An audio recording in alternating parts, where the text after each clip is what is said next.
Welcome to the TurningPoint training. This is for using the TurningPoint desktop app, and it's a tutorial for using the RF keypads for corporate events. This tutorial is aimed for people to kind of refresh their skills, or for freelance or staff looking to have some initial training before going on site. So this just covers the PC software version only. It's quite thorough, so we'll get straight into it. So first of all, there's a bit more about TurningPoint. So this is based on using the licensed product. So this is an annual fee. Currently, our system is set up for 500 devices. The software requires for license activation with an offline password once it's set up. There are many ways to use TurningPoint desktop. This tutorial focuses on kind of the PowerPoint-based plug-in RF keypad system and receivers. And TurningPoint desktop installs a PowerPoint plugin and USB drivers for the RF receivers. We kind of recommend more of a cautious approach when using TurningPoint, although the latest versions are very stable. There are a few items which we recommend checking or avoiding. So first of all, before you start, make sure you know whether PowerPoint plugins are installed, and remove all plugins before installing. So that's all of Me Too, the Poll Everywhere, any other kind of installation you have in PowerPoint. It needs to be quite factory settings, really. There's not many default settings which are need to be done straight away. There's only one main one which can cause some problems, and that's the setting for the response device. It needs to be set to devices, not participants. So one thing you're going to remember from this tutorial is to make sure that's set to correctly. So response devices need to be set to devices, otherwise that causes problems with the graph setting up. So TurningPoint is license-based, so it's important when using the system to take your computer offline when you're using it. You only need to be online when you first install it and set up your offline passwords. If we've got multiple people using it at the same time, that's going to cause us some big problems. Receiver limits. So communication between the receiver and the actual keypad is bidirectional. RF frequency range in the 2.4 GHz with a choice of 82 channels. The default TurningPoint desktop channel is 41. Keypads be set to any channel. Testing each keypad is mandatory before the show. It's highlight that enough because you never know when your keypads have been used on the last show. To change keypad frequency, it's just the channel button followed by the channel you want, and then the channel button again. And then if it's successful, the LED will show green and red if it's not worked. We'll go through kind of how we can check that later. Recommend no more than 400 keypads on a single channel if we're using a 10-second timer. And multiple receivers can be used on different channels to provide. We've had over 1,500 keypads on an event. Obviously, if you've got 1,500 keypads, then you're going to have to increase the license for what we currently have, because we only have 500. So you can do that either as an annual license, or they can even do it as a temporary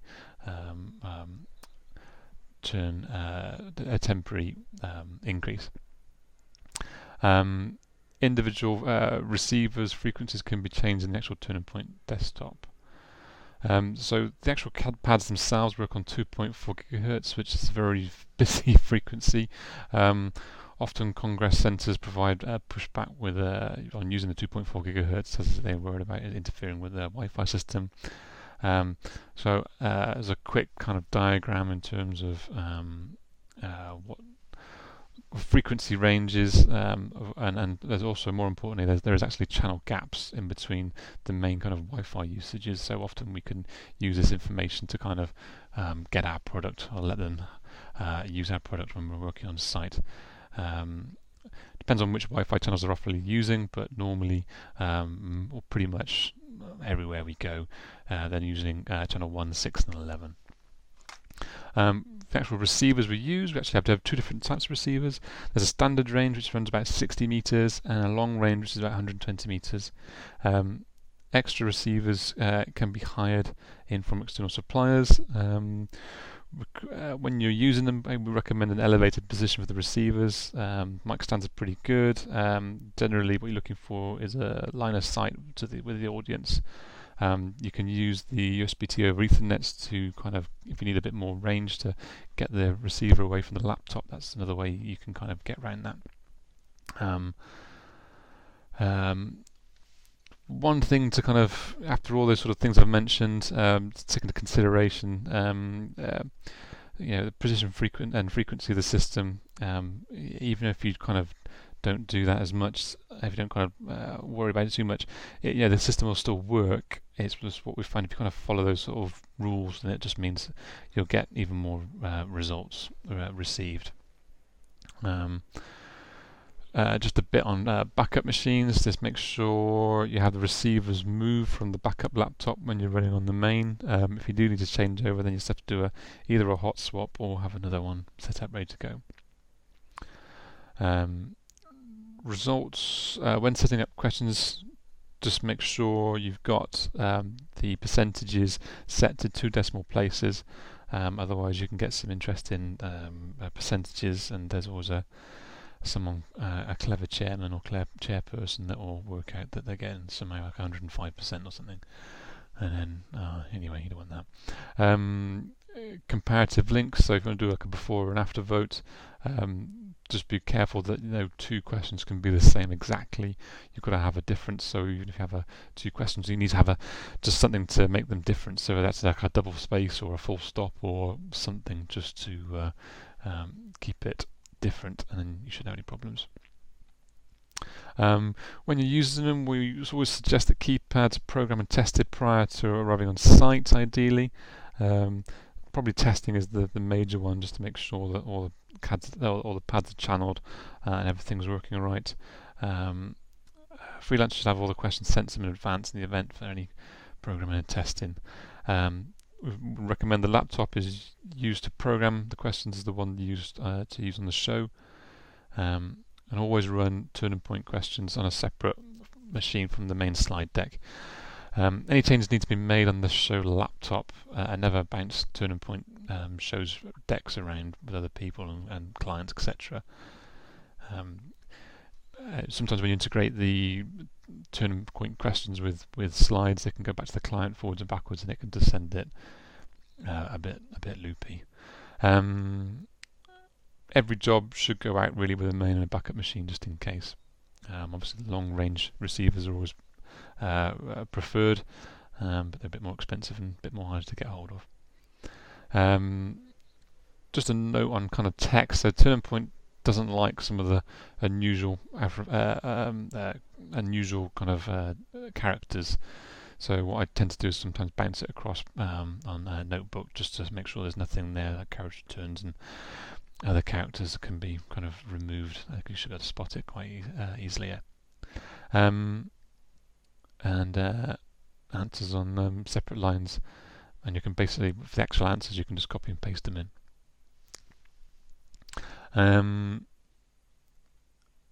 So moving on. Sorry, one more thing.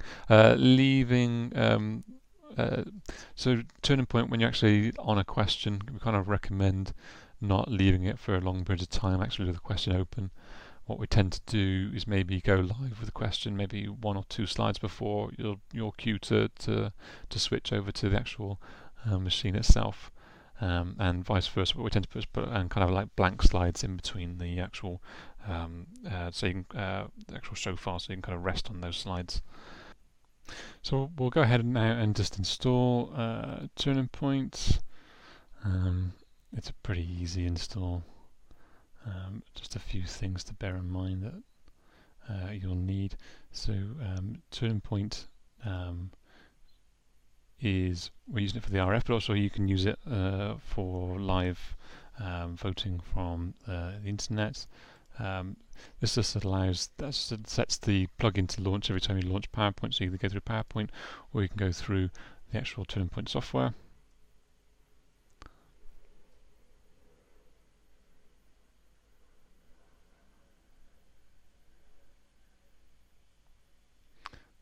launch the TurningPoint app. You need to make sure you choose the Europe region. Basically, there's different servers from around the world, so if you are going to use it in the future for any online stuff, then you need to be on the right server. So I've already used this machine already, so it's already got me signed in, so I've signed out. So signing in is pretty straightforward.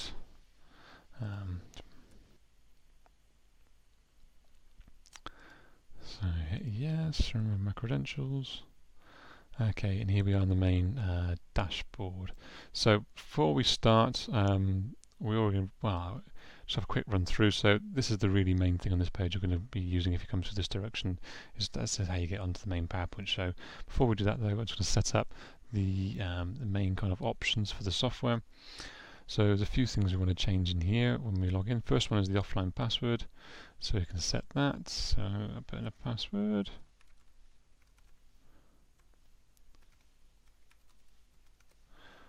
So this will allow you to then access when you don't need to have the internet. Very useful. Okay, and then in the PowerPoint settings, we want to make sure that chart values are set to 2 decimal places. We're going to make sure the response divisor, as I said before, is definitely set to devices, otherwise you can have some interesting results. You have the option here to change if you want to change the whether it's 1 to 4 or it loses letters, or leave it as 1 to 4. You can then set the countdown timer, so the default is none, but you want to set it to square, and then 10 seconds. This is where you can also put in the countdown music. So desktop, you can then add this. There we go. So that will allow you to put on the countdown music on all questions, so you won't have to do it every single time.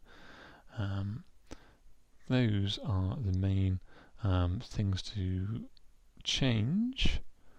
Just looking for anything else. The channel's set up as well. So this is where if you have the actual voting keypads with you, you can put in the channel numbers there. So the default one is 41 anyway. That's the one we use most of the time. But if you want to change it, you can just put it in. When you've got a actual receiver installed, it'll come up there with the actual name of the receiver. You can have multiple receivers, as I said before, so you can just change those as you need to. You do have multiple receivers, for example, if you want to have more than 400 keypads. It's always a good idea to split them into different channels.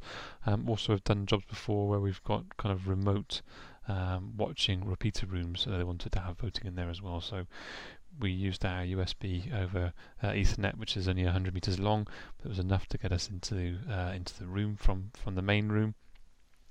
And then we just need to make sure that we put the right receiver was in the right area to making sure that you can pick up the results. So that's done. So now we can just open up PowerPoint.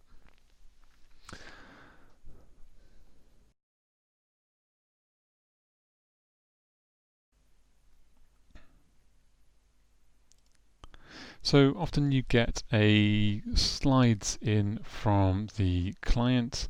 So it looks a little bit like this. Is just a quick example deck.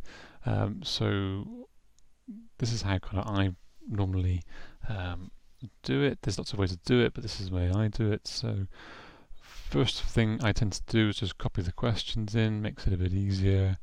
So you can just copy and paste the questions, because type it in isn't very easy sometimes. So I'm just putting this into Notepad, makes it a bit easier.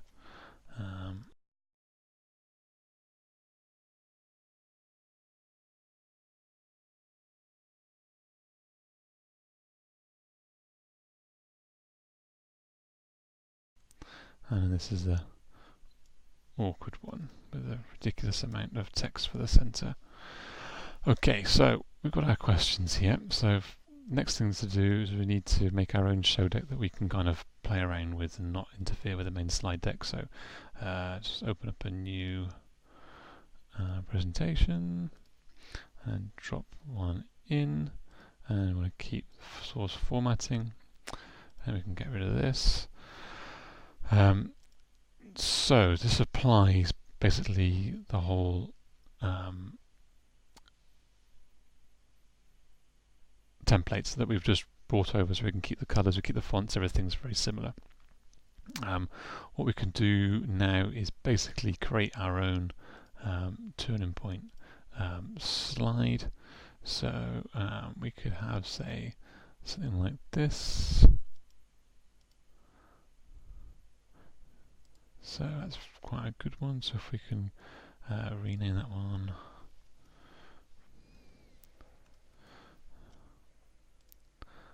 Okay. And then what we can do then, we can start to make our life a little bit easier. So what we can do is we'll just take away these, because that's just the date, the footer information, and the page number, so get rid of those. What we'll want to do is put in some rulers and guides to make life a bit easier. So this will be where we just line up our text every time we kind of put a question in, just so things kind of line up, I suppose. Now this one's a bit easier because we've kind of got this item in the corner, so what we can do for the actual, like a border on the edge. So what I'm going to try and do is guesstimate where I want to put the timer, so roughly I'd say there, and then one here, so somewhere like that. We're going to tweak it slightly, and then also we can put another in horizontal guide in. So it just means that we can be kind of consistent then with when we put in our text, etc.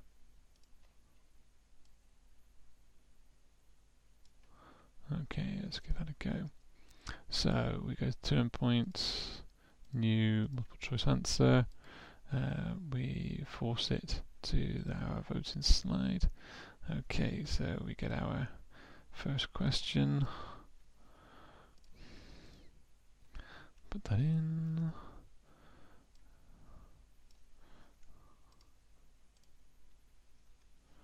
Let's show. And then we have over here, so we're looking for this automatic format charts. So we just click that, click refresh, and that does us move all the bars to the right size. For works most of the time. Make sure to turn it off though, because if you don't turn it off, it will keep trying to format it. So we basically got two entities here. We've got the bars and we have the actual text. So we want to move, first of all, move our bars of where we want it to be. So let's just move those in like that. Although we're not actually hooked up properly with that, am I? So if we just go back into our slide master, we can just align these a bit better, so that it's all lined up. A minor thing really, but some people get very upset if it doesn't line up. So put those in and then grab the bars and you can put those in like that. Now you've already set up the timer function, so that's already popped in there. So I'm just using that to line up, which isn't quite right, so it needs to be, so it's the same distance from the edge there. So we'll just pop that back. So there's lots of ways you can do this. That's just the way I'm doing it in this one. So I need to move. Which way do I go? It needs to go to the left slightly, sorry.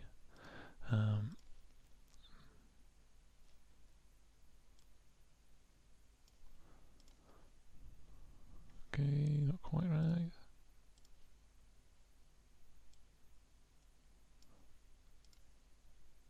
Here we go.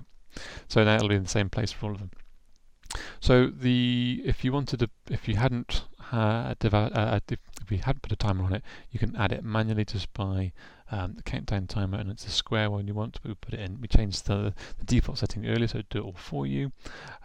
We've also got the sound in, so the sounds will actually play back when we do the voting as well. And we've set our 2 decimal places as well.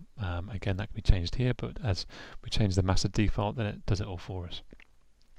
So that's one way of doing it. So there is 2 ways to change the colours of the bar. So one is using the PowerPoint scheme, and the other one is define. So this is define colours here, 1 to 10. we set that back to PowerPoint scheme. Now we can set the PowerPoint scheme in two different ways. So that's the define ones are pretty straightforward. If you want to do the other ones, if we go into the slide master and then choose the color section, and then you can then choose an option. So I'm going to just edit this one, which I did earlier.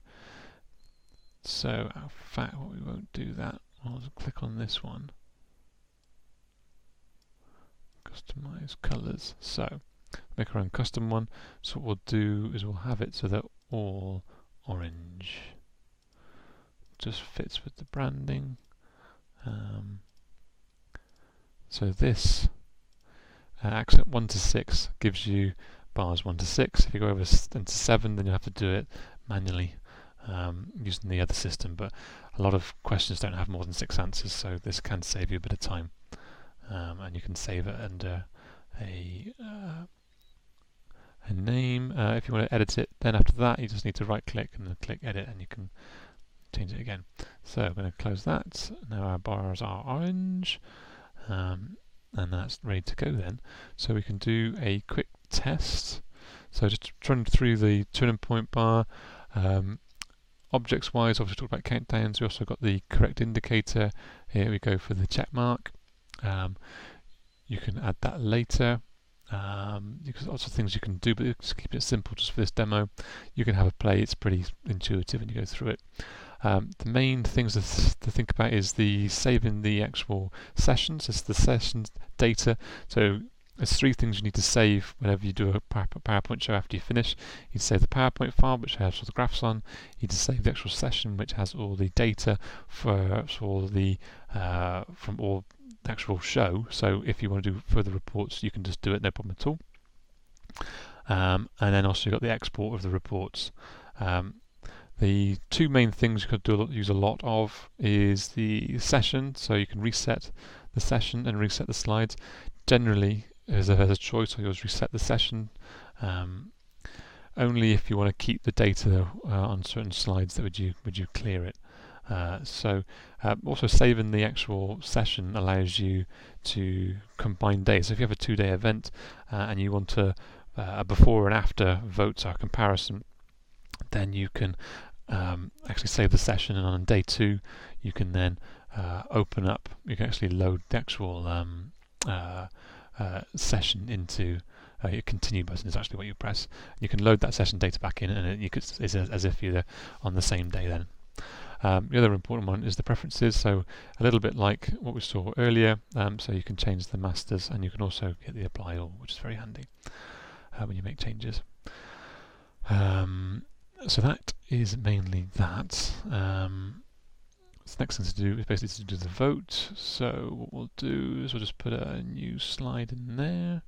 We'll get rid of that one, we don't need that anymore. For the actual receiver, you can also change the receiver channels here. I'm just going to, I haven't got a receiver plugged in at the moment, but it will appear there, and the default channel is 41 again. This is where you can also test as well, so you press the test button there. As you press the devices, it'll come up with the device ID, and it will come with the number you've pressed. That's how you kind of test your actual keypads to make sure that they're working and they're on the right channel. So you can, bit time consuming if you've got 1500, but it's definitely worth doing. Okay, so what's next? So let's do an actual vote. So I'm going to go to full screen mode, and then I'm going to advance into the actual slide. So this is where you'll sit on then maybe 2 slides before the actual switch to keypads live. You sit on this one, and then when you go to it, when you actually open the vote, when you actually go to the slide, it opens the vote. So you can do this before you've even switched onto the main screen. It doesn't matter, but you just don't want to be sat on it for too long. So this bar is actually movable, so you can actually put it in. Default's a bit shorter. You just click on that icon and it'll actually make it a switch between the small and the large one. It's good to have the responses there. So normally when I do it, I kind of go live maybe 2 slides before the actual the switch over. Once I go live, what I'll normally do is actually I'll just put a actual response in. So if I know the answer, I just click on the button, and then I can just see that I've got one response in, which is very, very good. So I don't know if keypads are actually plugged in at the moment, so I'm just going to use the simulator polling for now. I'm going to, because I came back out of it, I'm just going to, just for caution's sake, I'm just going to hit through the session again and go in. As you can see, the auto response is moving on. This bar obviously you wouldn't show on screen, you'd have it on your secondary monitor, and then you can obviously see what's going on, and you know it's all working, etc. So I know that's all working. When I'm happy, then all I'll do is just press. You basically train your chairman or whoever's presenting to say, ask the question out, read the answers out, and please vote now. And then the countdown runs, the music plays, and the results will appear straight away. Now, if you do have a correct answer, you can have it two ways. So either when on the next slide advance, the arrow, the tick will appear, or you can have it. You can go into it and edit it so it doesn't. So very easy to do that. Select the correct value level, and then you can go into. I always prefer to have the it come up straight away. So what I would normally do is have this set to start with previous. So let's give it a roll then. So back to turning point, and again we reset the session. So it's asking me whether I want to save the data. So in this case I don't. So this is the actual session data. It'll prompt you every time you reset it. And we'll also put in an actual check mark there, so you can make that a bit bigger if you want to. There we go. So let's run that. Ink the polling, hit the countdown.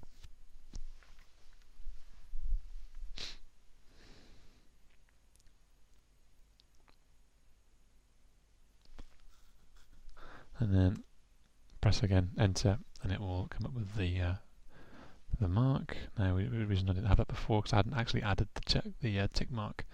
So if we go into the animations pane again, so we've got an extra one there. So what we just do is then start with previous, and then again. So we'll run that again. So reset session. Don't save. Okay, and go, and go. Runs the 10 seconds and shows the results again.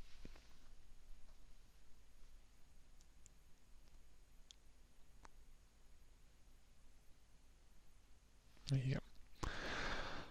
So what we'll do now is reset the session. Don't save. So the other things to kind of just go through are the multiple responses. So without using multiple responses, the percentages are worked out by the number of keypads and the number of answers and the number of results for each one. It works on one vote as a certain percent, and then it adds up the percentage as it follows. Multiple responses is different. So multiple responses allows you to, so it's like which are your favourite things, for example. You can so you can have more than one.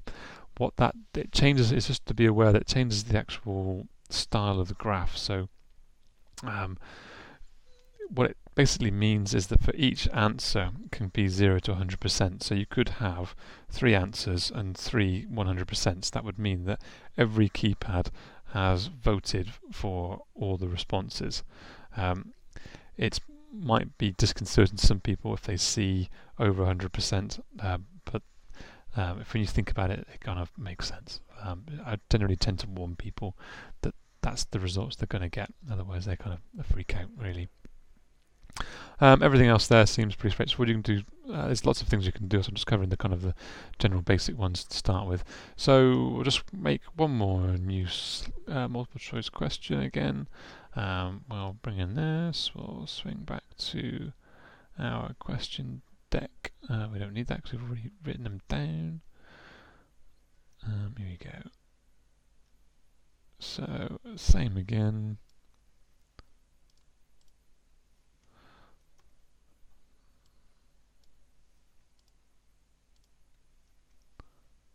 And what I haven't done there is actually applied the actual, there we go, so they're all the same. There we go, go to here, automatic, refresh, turn it off, and as you can see, I can now set the colour bars, it's all done for me. What I could have done to make one step less is I could have just put that to start with, and then hit the auto. Oh, it's not made much difference anyway, and it needs to finally adjust it. There we go. So those are two easy ones, pretty straightforward. So the next one is the pain, basically. So clients often give us ridiculously long answers to fit in, which is just a pain. So what I'll do is just show you what this means. I've done it again. I've not correctly put in the photo. There we go. So first of all, I've got a lot of answers, and secondly, well, this one's just massive. So what I'll have to do is just select all, just have a bit of a change with the graphics. Okay. So with a question like this, there's a couple of ways you can do it. So this is quite a big one. This is a very big one. What you can do is double spaces. Carriage return, sorry. So essentially you can space the questions out more. So Shift Enter, and that makes the distance between the bars more similar, and that means you can then really reduce the size wise. So again, what we'll just do is we'll hit the auto button again and disable it. So as you can see, this isn't going to work. This is going to be hard work to get this to kind of get the bars to fit in, even when we kind of move it all in the right place. We can change the distance between the bars. That is possible, and that can help you. Notice that when you do that, it stretches the number. That's easily fixable at the refresh, and that's fine. So if you do want to do that, you can. That is one option. So what I'm going to do is try and get, here you go, just get it a bit more kind of somewhere near right. So that's never going to fit, basically, is it? We can fiddle around with the text, we can make it smaller. We're really going to struggle to get that right, aren't we? So what I would generally do then is just a bit of a cheat, really. What I'll do is essentially just grab that, move it down to there, and then all I do then is put in some text boxes. Simple as that, really. So we have our what are the answers? There we go, and then we'll just make that. Well, the one to start with really is to go with the big one. Oops. So we'll just see what we can fit in, and it's the third one. Okay, so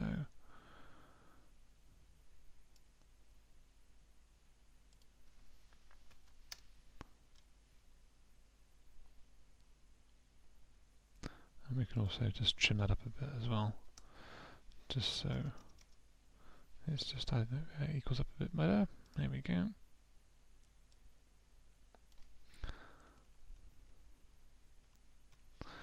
Okay, so that works. Although the text is very, very small, we're really going to struggle to get any better than that. So once we're happy with the font size to make it fit in, we can just copy those out.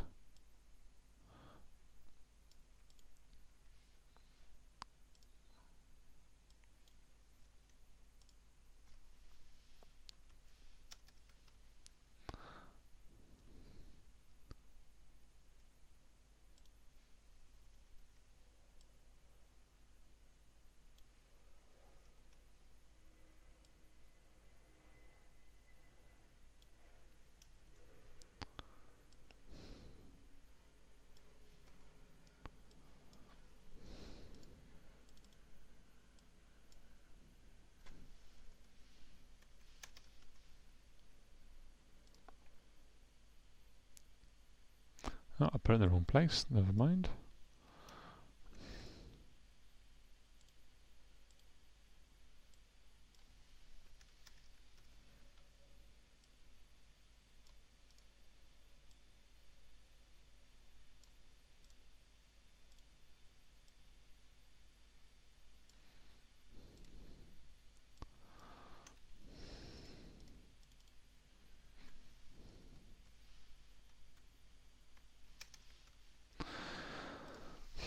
So yes, so you managed to get that really long answer in, and it all should, and you've got complete control of it basically. So that is one way of doing it. What you need to do, obviously, is if there's any amendments to any changes, you'll need to make this the text in this box here is what essentially goes into if you export any of the results, etc. At the end of the show. So although you may have changed what graphically looks on the screen, the results will, are going to be focused off here. So one other little thing probably to mention is if you do want to change the colour of the number, that isn't actually part of not part of Turning Point. So you can change essentially the fonts and colours of the text here just by just going ahead and doing it. You just need to go into the Slide Master and use the bullet point numbering, and you can change the colour there. That's another another tip to use anyway. And we can move this to here, and this one also. Oops. And then you can then run the actual show. So we'll do a quick run through now, and then we'll just reset the session, and then we'll export all the slides. So run into here. We'll start a timer off. That'll show our results. So I'll quickly just go through this, and there we go.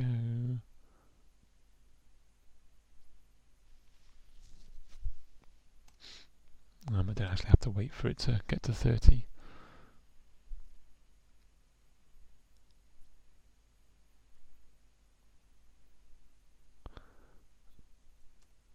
And then the last one.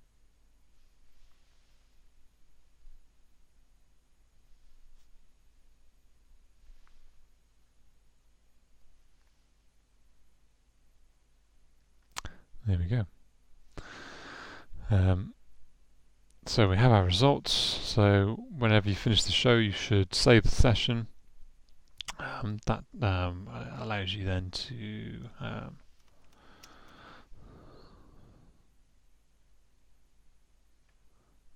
just going to save that in a different location. And hit test 2.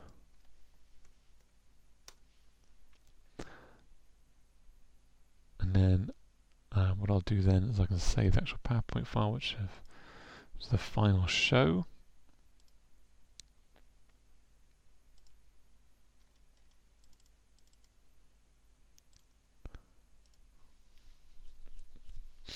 And that's done.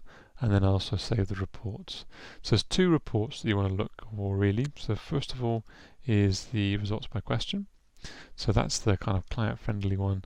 Lovely, pretty graph, and the actual how many votes they had in. The other one to have is the results detail. So the results detail is pretty good for showing the total number of keypads used. So what we tend to find is the number of people who vote on a question and the total number of keypads used is different, and the total number of keypads used is normally significantly higher, maybe 20-30% more. So when the client asks how many people voted, it's always best to go off the results detail. You can export that into an Excel file. Oh, there you go, to download Java. So make sure you've got Java installed. And then that'll open up in Excel. And then so the three files, the Excel export, the session file, and the PowerPoint file is what you need to get sent back to the PM. And if the client asks for it, I tend to just give them just the Excel of the results by question. I clear that now. So I hope that's just a quick run through of TurningPoint and how to make some of the more awkward questions kind of work, and hopefully a faster way to work in terms of if you've got multiple questions to do, or you have to remake questions on the fly. You can do them really quite fast once you've got some of the kind of the basics there. So I hope this has been of help, and thank you for listening.